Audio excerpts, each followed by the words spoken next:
अस्सलाम वालेकुम नाज़रीन, today we are going to study about psychological disorders. और ये जो हम हैं बिल्कुल इंट्रोडक्टरी लेवल पे पढ़ेंगे। और इसके अलावा इसमें जो भी डिसऑर्डर्स हैं वो हम DSM से पढ़ेंगे विद डिटेल। हर डिसऑर्डर को हम अलग अलग से पढ़ेंगे और हर डिसऑर्डर पे हम अलग से एक लेक्चर बनाएंगे। ये जो डिसऑर्डर्स हम पढ़ेंगे ये बिल्कुल इंट्रोडक्टरी हैं और इनमें तमाम जो है मेन चीज़ें पढ़ाई जाएंगी आपको या समझाई जाएंगी। तो देखते हैं क्या है। What is a psychological disorder. सबसे पहले कि साइकोलॉजिकल डिसऑर्डर होता क्या है। साइकोलॉजी से तो आपको बिल्कुल क्लियर है कि ये कोई मेंटल डिसऑर्डर होगा। डिसऑर्डर से क्या मुराद होता है, कोई भी चीज़ जो अपने ऑर्डर से हट गई है। एक नॉर्मेलिटी की चीज़ थी, अब उसमें एबनॉर्मलिटी आ गई है। तो आपने अक्सर सुना होगा कि हम एबनॉर्मल साइकोलॉजी क्यों पढ़ते हैं, क्योंकि चीज़ एक डेविएट कर रही है फ्रॉम नॉर्मेलिटी। तो इसी तरह से कोई भी चीज़ एक ऑर्डर में होती है, जब चीज़ किसी भी अपने ऑर्डर से हट जाती है तो वो डिसऑर्डर में आ जाती है। तो साइकोलॉजिकल डिसऑर्डर को हम देखते हैं कि क्या है कि हमारी मेंटल हेल्थ डिसऑर्डर कंडीशन की तरफ चल रहे होते हैं। तो इसका मकसद ये है कि हम साइकोलॉजिकल डिसऑर्डर्स को पढ़ें, स्टडी करें और समझें। It's very important. American Psychological Association (APA) has 4 criteria for defining a psychological disorder.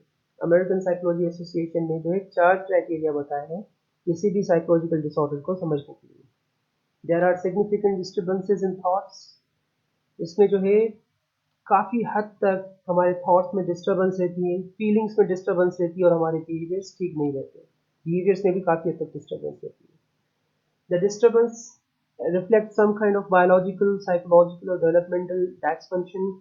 ये किस हद तक जो है रिफ्लेक्ट करती है हमारे बायोलॉजिकल, साइकोलॉजिकल और डेवलपमेंटल डिसफंक्शन को। और the disturbances lead to significant distress और डिसेबिलिटी इन वंस लाइफ। ये डिस्टर्बेंस काफ़ी हद तक हमें डिस्ट्रेस की तरफ ले जाते हैं और हम डिसेबल बन जाते हैं बहुत सारे एस्पेक्ट्स में।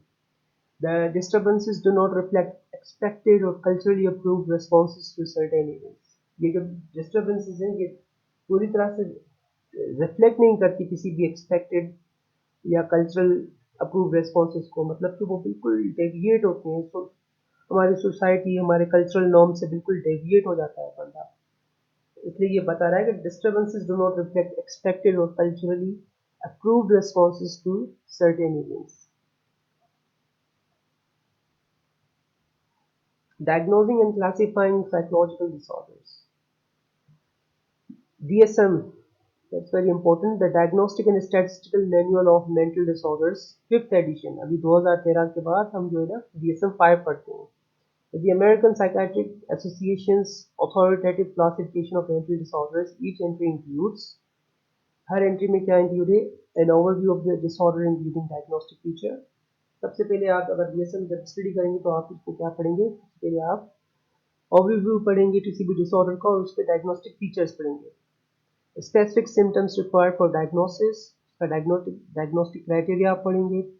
प्रिवेलेंस इंफॉर्मेशन के मतलब पॉपुलेशन में किस हद तक मौजूद है, what percentage of the population is thought to be affected with this disorder. Risk factors उसके क्या होते हैं एसोसिएटेड विद डिसऑर्डर। कोमोबिडिटी मतलब कि को ऑकरेंस, मतलब एक तो डिसऑर्डर है लेकिन उसके साथ कौन से डिसऑर्डर्स की पॉसिबिलिटी है या लेकिन उसके साथ वो अकर करते हैं, मौजूद हैं। The co-occurrence of two disorders. Internationally classification of diseases ICD, international classification of diseases authoritative index of mental and physical diseases and the criteria for their diagnosis published by the world health organization. Perspectives on psychological disorders. Psychological disorders के दो सबसे अहम perspective हैं, एक biological perspective, दूसरा psychosocial perspective. Psychosocial perspective काफ़ी चीज़ों को, एस्पेक्ट्स को कवर करता है, जबकि हम बायोलॉजिकल एस्पेक्ट्स को देखते हैं। Views psychological disorders as link to genetic factors. ज़्यादातर अगर हम बायोलॉजिकल पर्सपेक्टिव की बात करते हैं तो ये जेनेटिक फैक्टर्स को देखता है। केमिकल इम्बैलेंसेस को देखता है, जैसे यहाँ पे केमिकल की बात कर रहा है तो हमारे जो न्यूरोट्रांसमीटर्स होते हैं लाजमन उसकी बात हुई, क्योंकि उसकी जो है मिसमैनेजमेंट की वजह से काफ़ी हद तक डिसऑर्डर्स क्रिएट होते हैं। एंड ब्रेन एबनॉर्मलिटीज, और ब्रेन में जो एबनॉर्मलिटीज होते हैं उसकी वजह से, ये बायोलॉजिकल पर्सपेक्टिव के अम्ब्रेला में आते हैं। जबकि psychosocial perspective it's very big umbrella. It emphasizes the importance of learning कि learning को importance देते हैं. Stress, faulty and self-defeating thinking patterns and environmental factors. ये किन चीज़ों को emphasize कर रहा है? Learning, stress, faulty and self-defeating thinking patterns जो गलत ख्यालात या abnormality जो होती है हमारे thinking process में, and environmental factors. और यहाँ पे social की बात कर रहा है तो हमारे cultural और environmental factors किस तरह से इस disorder को create करने में मददगार साबित होते हैं. Perspectives on psychological disorders. आप देख सकते हैं कि जनरल पॉपुलेशन में जो फर्स्ट, ये हमने पहले भी ऐसा पढ़ा है, जो फर्स्ट कजन्स होते हैं वो 12.5% जीन्स शेयर करते हैं. Uncles, aunts, nephews, nieces, grandchildren, half sibling ये तकरीबन 25% जीन्स शेयर करते हैं. Parents, siblings, children, paternal twins ये ऑलमोस्ट 50% जो है जीन्स शेयर करते हैं, जबकि आइडेंटिकल ट्विन्स वो होते हैं जो तकरीबन 99.99% जीन्स शेयर करते हैं आपस में. Percent risk of developing schizophrenia, या ये हमने जो है फैक्टर एक्स एक्सिस पे रखा है, जबकि वाई एक्सिस पे फैक्टर क्या रखा है, relationship to person with schizophrenia, ये वेरिएबल वाई एक्सिस पे. यहाँ पे मैंने 100% की जगह पे 99.99% लिखा है कि इवन के अगर आइडेंटिकल ट्विंस भी हैं तो उनमें बिल्कुल माइनर सा कोई ना कोई जेनेटिक डिफरेंस होता है. It's not 100%. The diathesis-stress model of psychological disorder. The diathesis-stress model suggests that people with an underlying predisposition for a disorder, that is,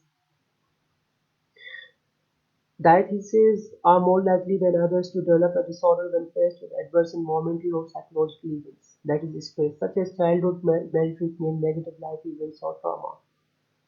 ये diathesis-stress model क्या बता रहा है कि वो लोग, the people with an underlying predisposition for a disorder, that is, the diatheses are more likely than others to develop a disorder when faced with adverse environmental conditions.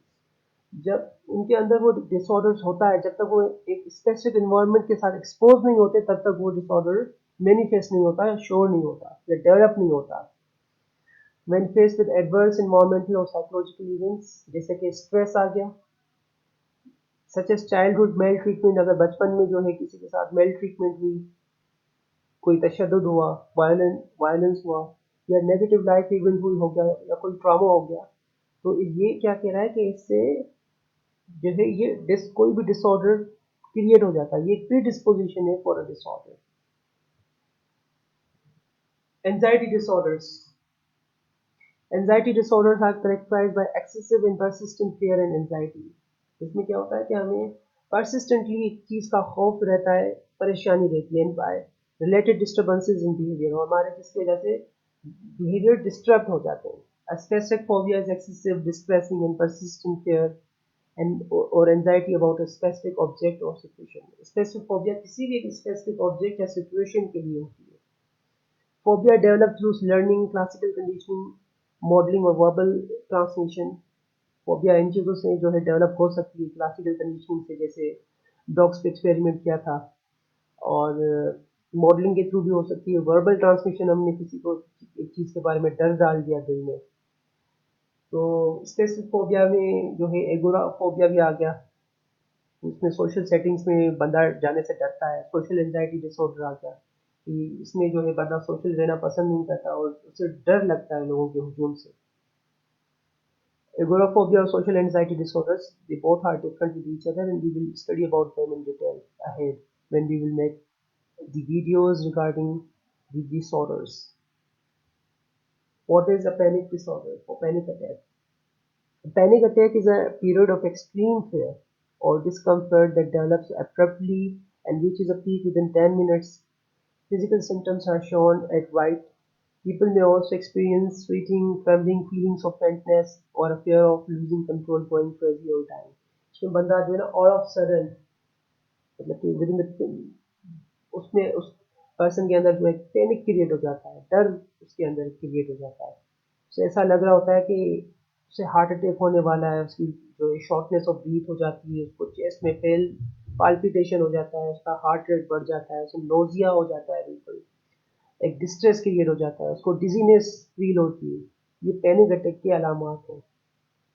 वो 10 minutes अपने peak पे पहुंच जाता है panic attack. Panic disorder and generalised anxiety disorder. People with panic disorder have a recurrent and unexpected panic attacks. जिन लोगों को panic disorder होता है उनको अनएक्सपेक्टेडली पैनिक अटैक्स होते रहते हैं, along with persistent concern about panic attacks. और इन लोगों को हमेशा परेशानी रहती है कि मुझे पैनिक अटैक हो सकता है, होने वाला है। वरी ओवर द कॉन्सिक्वेंसेस, उन्हें जो है नताइज की परवाह होती है, डर होता है या परेशानी होती है ऑफ द अटैक्स के होने का, और self defeating changes in behaviour related to the attacks. वो खुद में जो है सेल्फ डिफीटिंग चेंजेस लेके आते हैं अपने बिहेवियर में उस अटैक्स के हवाले से, इतना उन लोगों में जो है फेयर क्रिएट हो जाता है। Generalized anxiety disorder is characterized by a continuous state of excessive, uncontrollable, and pointless fear. Generalized anxiety disorder जो है किन चीज़ों से characterize हो रही है? Continuous state of excessive, uncontrollable, and pointless fear. इन चीज़ों से जो है generalized GAD develop होता है। Obsessive-compulsive disorder, जिसे हम OCD भी कहते हैं। OCD is characterized by thoughts and urges that are intrusive and unwanted. OCD develop होती है उन थॉट्स से, उन अर्जेस से जो हमारे लिए बिल्कुल अनवांटेड होते हैं। इंट्रूसिव मतलब खुद से वो थॉट्स आते हैं और लेकिन अनवांटेड होते हैं। इस तरह के जो थॉट्स आते हैं उसे हम कहते हैं ऑब्सेशंस। एंड और the need to engage in repetitive behaviour और मेंटल एक्ट्स, और उसकी वजह से हमें कुछ ना कुछ रिपीटेटिव ऐसा बिहेवियर करना पड़ता है, ऐसे मेंटल एक्ट्स करना पड़ता है उसके रिस्पॉन्स में, उसे हम कहते हैं कंपल्जन्स।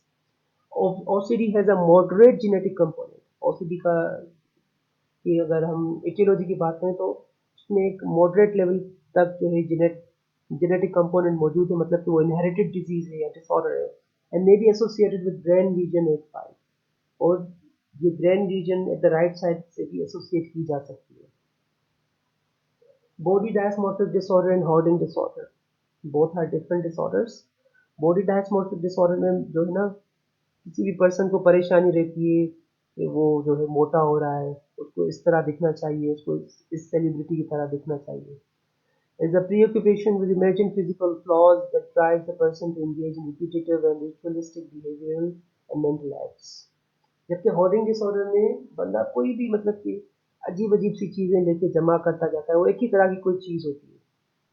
Hoarding disorder is characterized by persistent difficulty in parting with possessions, regardless of their cultural, without, regardless of their actual values or usefulness. बिला वजह कोई चीज काम की भी नहीं होगी, वो जमा करते जाएंगे, जमा करते जाएंगे, इसे हम होर्डिंग डिसऑर्डर कहते हैं। Post traumatic stress disorder PTSD, ये अक्सर जो है बड़े ट्रॉमेटिक इवेंट्स के बाद होते हैं। अक्सर जो वॉरियर्स होते हैं वॉर्स के बाद जब आते हैं तो उनको PTSD डेवलप हुआ होता है। Experiencing a profoundly traumatic event leads symptoms including, अब इन लोगों में किस तरह के सिम्टम्स डेवलप होते हैं? इंट्रूसिव एंड डिस्ट्रेसिंग होते हैं, बिल्कुल मेमोरीज होती हैं उनकी कि जंगी हालात में जिस तरह वो होते हैं उनको वो याद आता रहता है बार बार।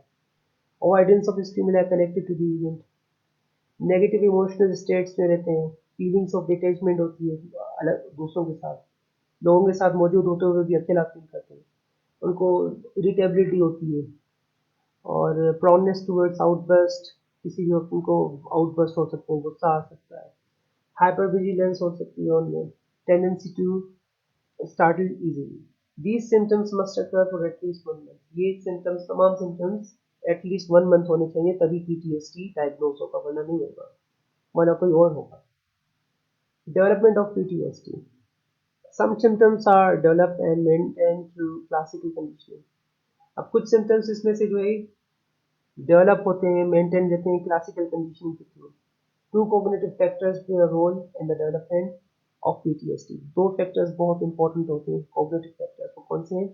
Disturbances in memory for the event, वो जो मेमोरी होती है वो डिस्टर्ब्ड मेमोरी होती है, उस मेमोरी में डिस्टर्बेंसेस होते हैं उस इवेंट के हवाले से। Negative appraisals of the trauma and it's aftermath.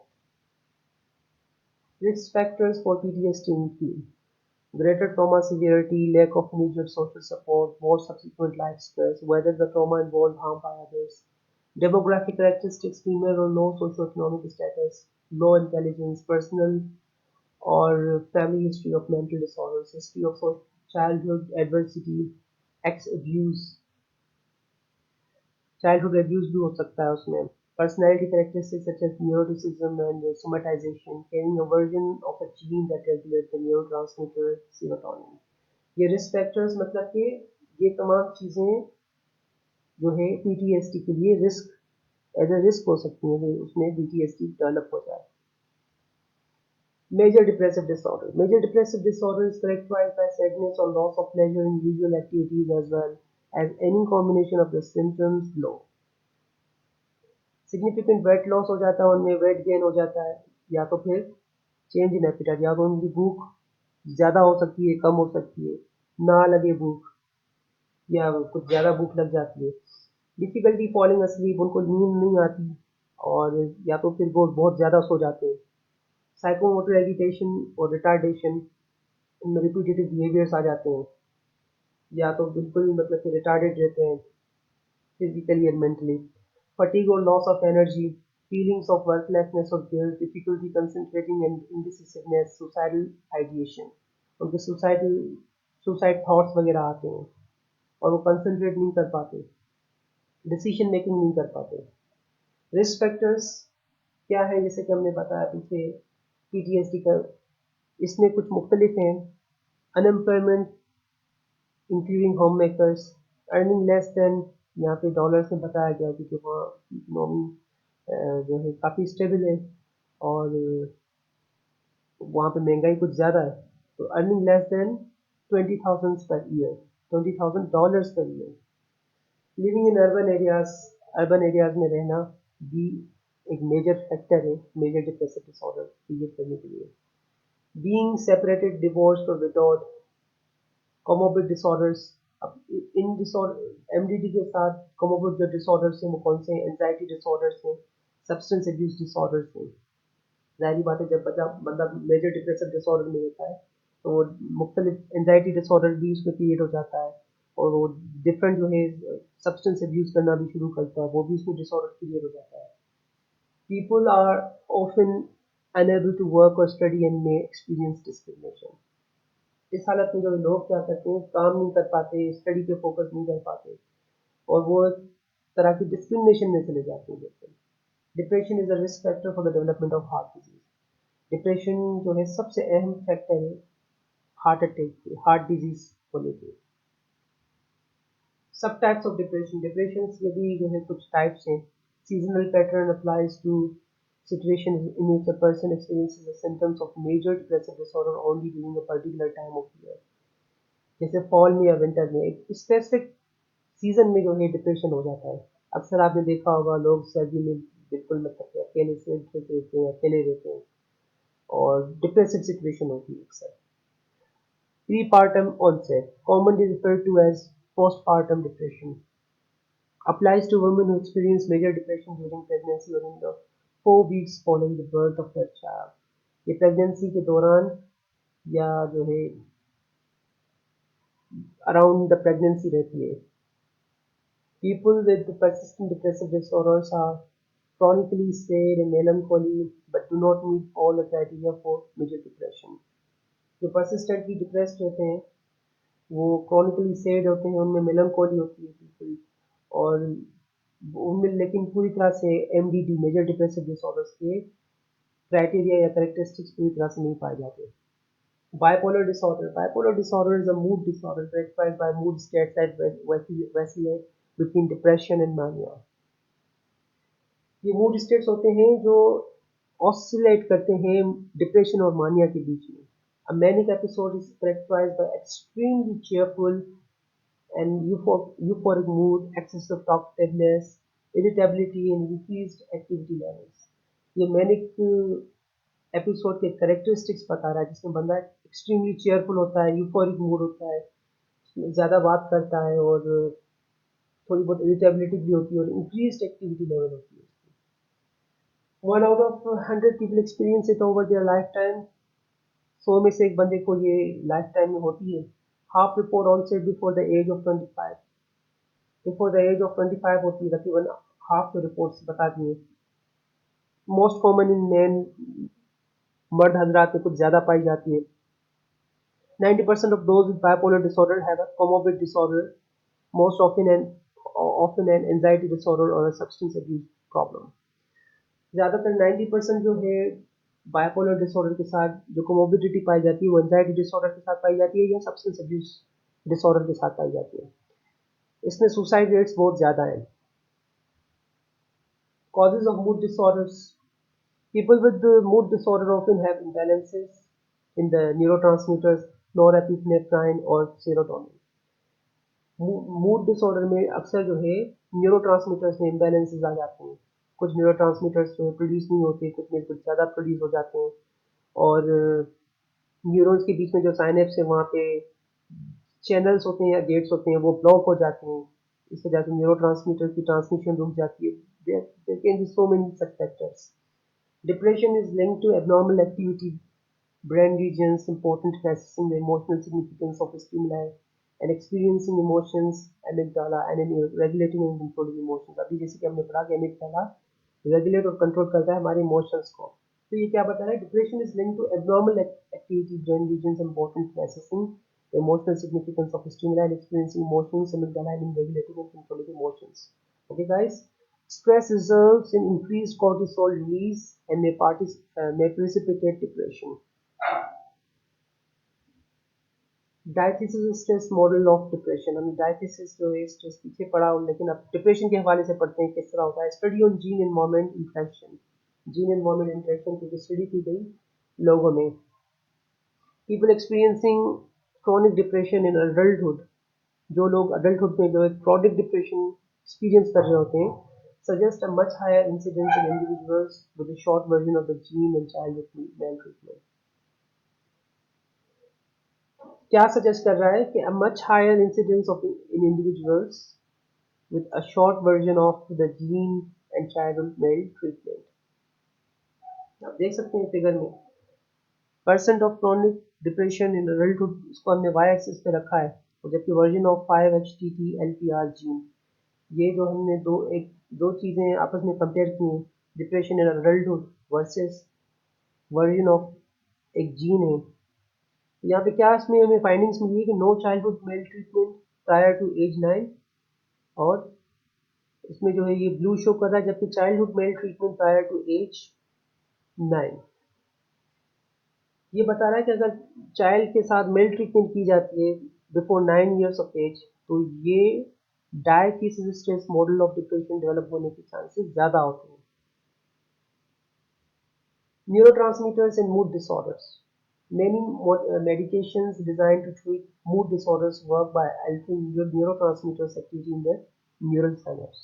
काफ़ी सारी जो मेडिसिन हैं डिज़ाइन की गई हैं, बनाई गई हैं इस बुनियाद पे कि वो हमारे न्यूरोट्रांसमीटर्स में कोई अल्ट्रेशन लाए, कोई चेंजेस लाए। और ये जो है अब मैंने जैसे अभी बताया आपको कि किस तरह से न्यूरोट्रांसमीटर्स के थ्रू जो है कोई भी इंफॉर्मेशन पास होती है। न्यूरोट्रांसमीटर्स किस तरह से एक दूसरे को इंफॉर्मेशन पास करते हैं, ये हमने सबसे पहले पढ़ा था। और यहाँ पे जब डायग्राम में देख लें, it's very simple process. Cognitive models of depression. Cognitive diathesis-stress models propose that depression is triggered by a negative and maladaptive thinking and by stressful life events।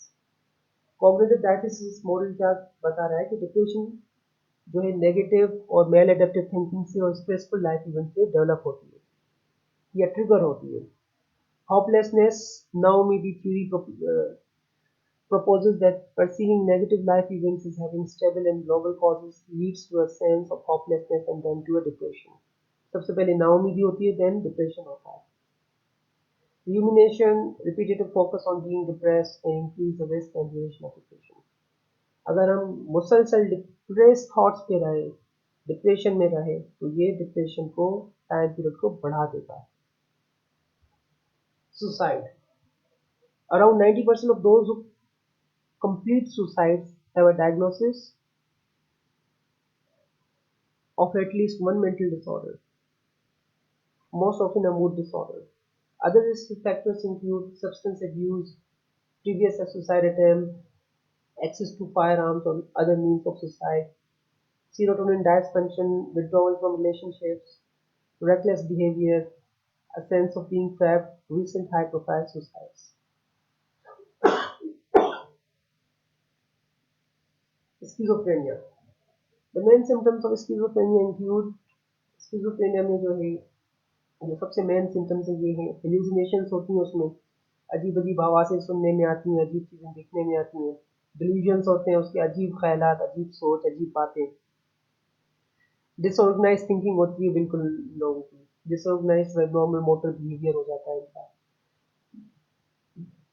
Depressive जो है उनका फेस हो जाता है बिल्कुल lack of motivation to engage in activities वो किसी भी जो है एक्टिविटी में एंगेज नहीं रहते उनमें कोई मोटिवेशन नहीं पाई जाती रिड्यूस स्पीच बिल्कुल कम बात करते हैं उनमें कोई सोशल इंगेजमेंट रहने वाली बात नहीं रहती वो उनमें कोई मतलब प्लेजर वाली एनेडोनिया उनमें सिचुएशन नहीं होती कोई उनमें प्लेजर नहीं होता एक्सपीरियंस नहीं करते थे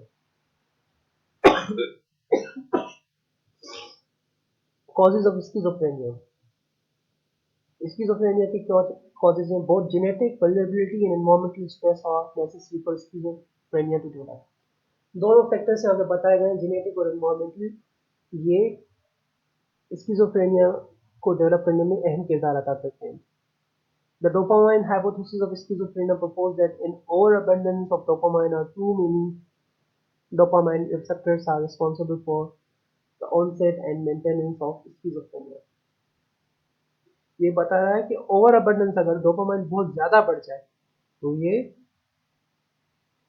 डेवलप करता है स्किज़ोफ्रेनिया को People with schizophrenia have enlarged ventricles, the cavities within the brain that contain cerebral spinal fluid and a reduction in gray matter cell bodies of neurons in the frontal lobes.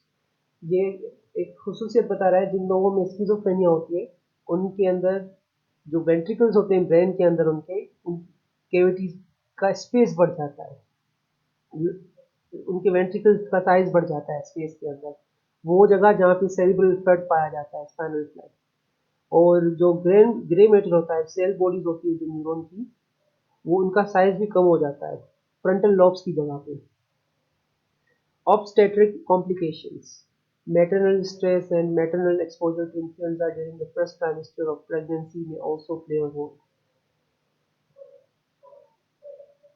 neurogenia use plays a causal role in the development of schizophrenia but is not an essential or sufficient risk factor dissociative disorders तीन तरह के होते हैं dissociative identity disorder DID जिसे हम कहते हैं depersonalization derealization disorder dissociative amnesia causes of dissociative disorder अगर हम लफ्ज़ से देखेंगे dissociative कोई भी ऐसी चीज़ जो dissociate कर रही है इसे हम कहेंगे dissociative disorder strong evidence suggests that traumatic experiences can cause people to experience states of dissociation ये बता रहा है कि जो ट्रोमेटिक इवेंट्स होते हैं किसी भी पर्सन के साथ ये कॉज करते हैं states of dissociation or further it is suggesting that dissociative states including the adoption of multiple personality जो हम DID में पढ़ेंगे may serve as a psychologically important coping mechanisms for threat and danger अक्सर लोग अपनी असलियत छुपाने के लिए असलियत को डिनाई करने के लिए मल्टीपल पर्सनैलिटीज अपना लेते हैं जो किस तरह सर्व करती है में serve as a psychological important coping mechanism एक कॉपिंग मैकेनिज्म की तरह वो बिल्कुल उनको सर्व करती है किसी भी थ्रेट या डेंजर से बचने के लिए पर्सनैलिटी डिसऑर्डर तीन क्लस्टर्स इसमें पाए गए cluster A disorder cluster B and cluster C disorder Cluster A disorder देखते हैं people with these disorders display a personality style that is odd as central जबकि cluster B बता रहा है people with these disorders usually are impulsive, overly dramatic, highly emotional and erratic जबकि cluster C के बारे में बता रहा है people with these disorders often appear to be nervous and fearful ये आप देख सकते हैं तीन clusters हैं cluster A personality disorder Paranoid का जो बता रहा है harbors a pervasive and unjustifiable suspiciousness and mistrust of others, reluctant to confide in or become close to others, read certain demeaning or threatening meaning into benign remarks or even sex offense easily and bears grudges not due to schizophrenia or other psychotic disorders. Paranoid में जो है ये description है इसकी, ये characteristics पाए जाते हैं. और स्कीज़ोइड lacks interest and desire to form relationship with others, aloof and show emotional coldness and detachment indifferent to approval or criticism of others, lacks close friends or confines himself or herself not due to schizophrenia or other psychotic disorders, not an autism spectrum disorder. जबकि schizotypal exhibits eccentricities in thought, perception, emotion, speech, and behavior, shows suspiciousness of or paranoia, has unusual perceptual experiences, speech is often idiosyncratic, displays inappropriate emotions, lacks friends or confidence, not due to schizophrenia or other psychotic disorders or to autism spectrum disorder, ASD. Cluster B, personality disorders. उनमें क्या आता है? Antisocial, histrionic, narcissistic and borderline. Antisocial में क्या characteristics पाए जाते हैं? Continuously violates the rights of others. History of antisocial tendencies prior to age 15, 15 से पहले होती है. Often lies, fights and have problems with the law. Impulsive and fails to think ahead, can be deceitful and manipulative in order to gain profit or pleasure. Irresponsible and often fails to hold down a job or pay financial debts, lacks feelings for others and remorse over misdeeds. इस तरह के लोगों में किसी और के बारे में कोई फीलिंग्स नहीं होती और मतलब कि आप यूँ समझे कि इतनी कोई इंसानियत वगैरह नहीं होती इन लोगों में. History of it, excessively over dramatic, emotional and radical, feels uncomfortable when not the center of others' attention, behaviors often inappropriately seductive or provocative, speech is highly emotional but often vague and diffuse, emotions are shallow and often shift rapidly, may alienate friends with demands for constant attention. Narcissistic, खुद से मोहब्बत करने वाले और समझने वाले.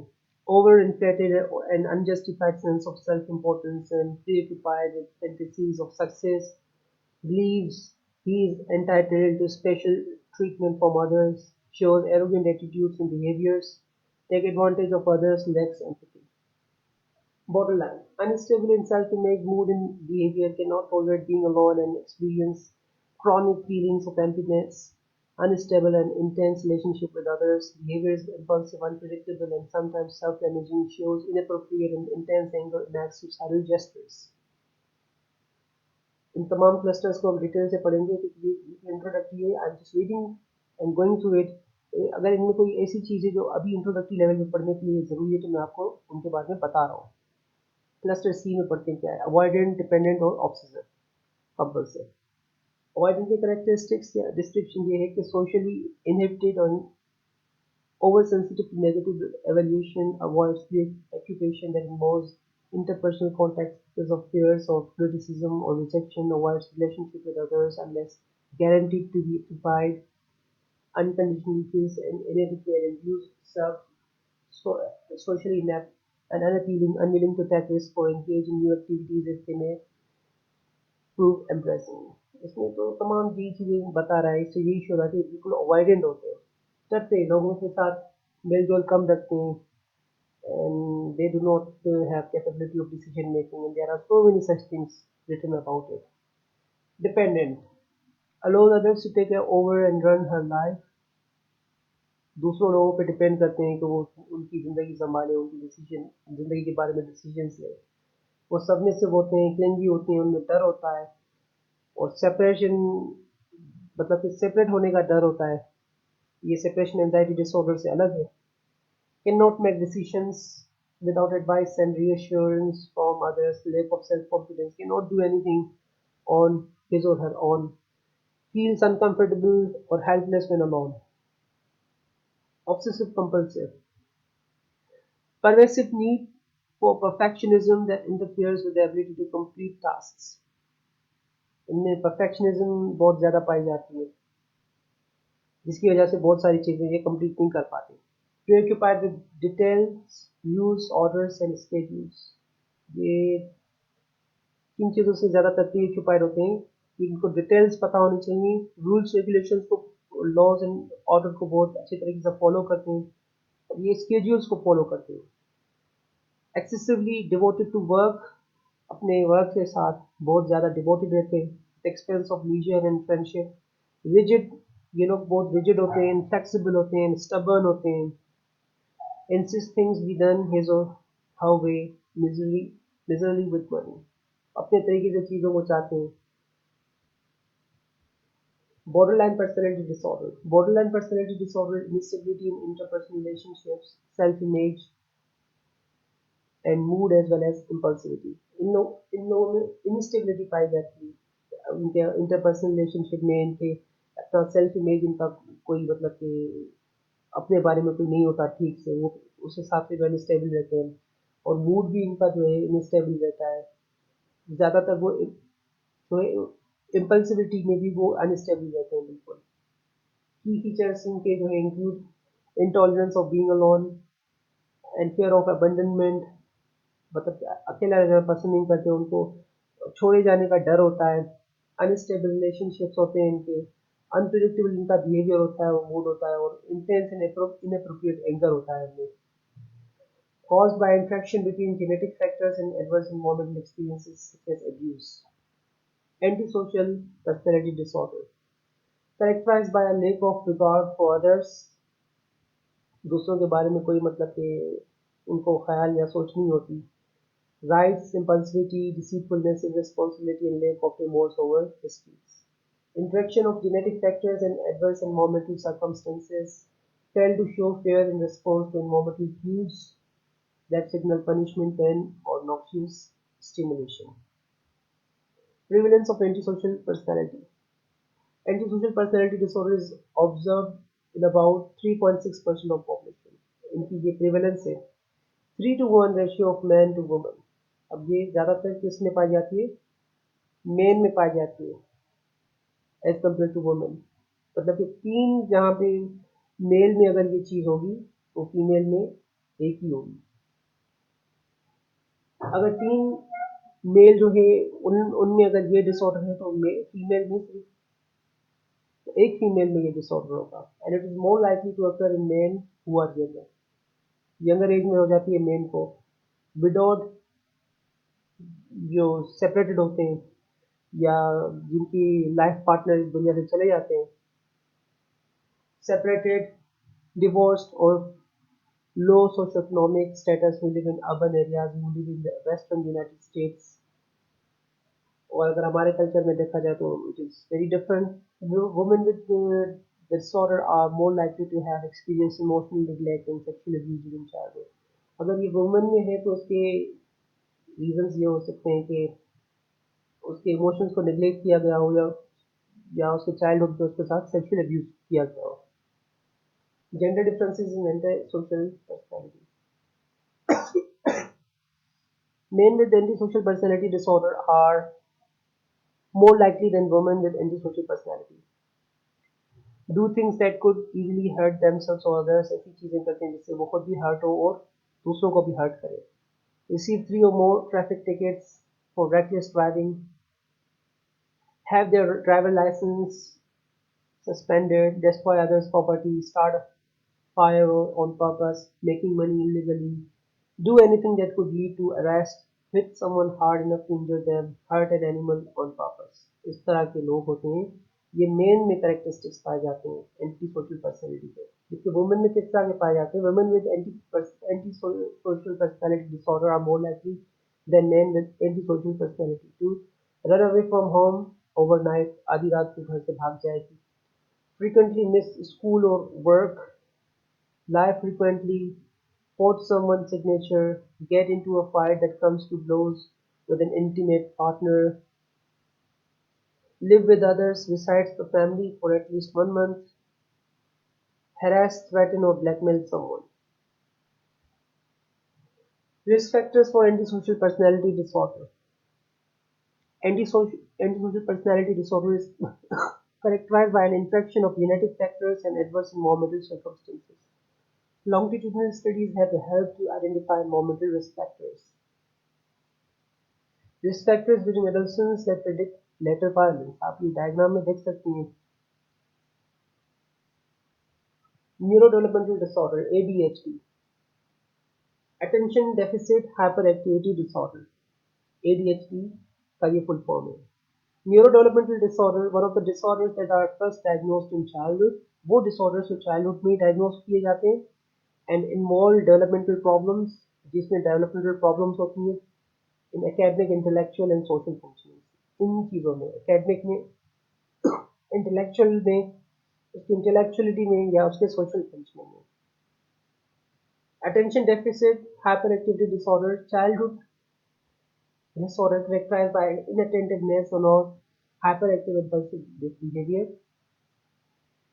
इसमें बच्चा जो है inattentive रहता है, फोकस नहीं रहता, उसमें impulsive behaviors पाए जाते हैं और ये तकरीबन 5% बच्चों में पाई जाती है. Boys are 3 times more likely to have ADHD than girls. 3 गुना ज़्यादा जो है पाई जाती है बॉयज़ में age compare to girls. Longitudinal study suggest करती है कि ADHD can persist into adolescence and adulthood. People diagnosed with ADHD, उनमें क्या characteristics पाए जाते हैं? Had worse educational attainment, had lower socio-economic status, क्योंकि वो focus नहीं रह पाते, concentrate नहीं कर पाते. Had less prestigious occupational positions, were more likely to get unemployed, made considerably less in salary, scored worse on measure of occupational functioning, scored worse on a measure of social functioning, were more likely to be divorced, were more likely to have non-alcohol related substance abuse problems. Causes या etiology क्या हो सकती है ADHD की? और etiology से मुराद causes या reasons होते हैं. The specific genes involved in ADHD are thought to include at least 2 that are important in regulation of the neurotransmitter dopamine. Children with ADHD appears to have a smaller frontal lobe volume. इनका जो frontal lobe है उसका volume छोटा होता है, कम होता है, and they show less frontal lobe activation. उनका frontal lobe में जो है बिल्कुल कम एक्टिव होता है, वो एक्टिविटीज इतनी ज़्यादा पाई जाती है as compared to normal individuals when performing mental tasks. Exposure to nicotine during the prenatal period may play a role. अगर prenatal period के दौरान बच्चे को निकोटीन एक्सपोज करवा दिया जाए तो जिसमें भी काफ़ी रोल प्ले कर सकता है. Not caused by sugar, food additives or bad parenting. इन चीज़ों से कॉज नहीं होता. ज़्यादातर इसमें जैसे पहले लिखा हुआ है कि जीन्स इन्वॉल्व होते हैं ADHD के डेवलपमेंट में. ASD, autism spectrum disorder. The major features of autism spectrum disorder include deficits in social interaction and communication and repetitive movements or interest. Major features क्या है ASD बच्चों के कि उनमें डेफिशिएंसी पाई जाती है, वो सोशल इंटरेक्शन नहीं कर पाते, कम्युनिकेशन ठीक से नहीं कर पाते, वो रिपीटेटिव उनमें मूवमेंट्स होती हैं या उनके अजीब मतलब कि इंटरेस्ट होते हैं. Genetic factors appear to play a prominent role in the development of autism spectrum disorder. Genetics का बहुत अहम रोल होता है ASD के डेवलपमेंट के लिए. Exposure to environmental pollutants such as mercury have also been linked to the development of this disorder. अगर prenatal stage के दौरान अगर बच्चे को मर्क्यूरी से एक्सपोज करवा दिया जाए तो ये डेवलप होने के ज़्यादातर चांसेस होते हैं. Vaccines do not cause autism, और वैक्सीन से ऑटिज्म कॉज नहीं होता. ये आपके लिए क्वेश्चन है. Imagine you are a psychiatrist, आप साइकियाट्रिस्ट हैं. A patient comes to you and describe trouble sleeping, in changes in appetite and loss of enjoyment in hobbies. What psychiatric disorder or disorder should you evaluate him for or why? अगर ये condition है तो आप इसमें क्या psychological या psychiatric problem diagnose करेंगे या करेंगे. ये तमाम चीज़ें आज हमने कवर की हैं, आप इनको देख लीजिएगा और अगर कोई क्वेश्चन हो तो कमेंट बॉक्स में ज़रूर पूछिएगा. अब तक के लिए इतना ही। अपना ख्याल रखिएगा। अल्लाह हाफ़िज़।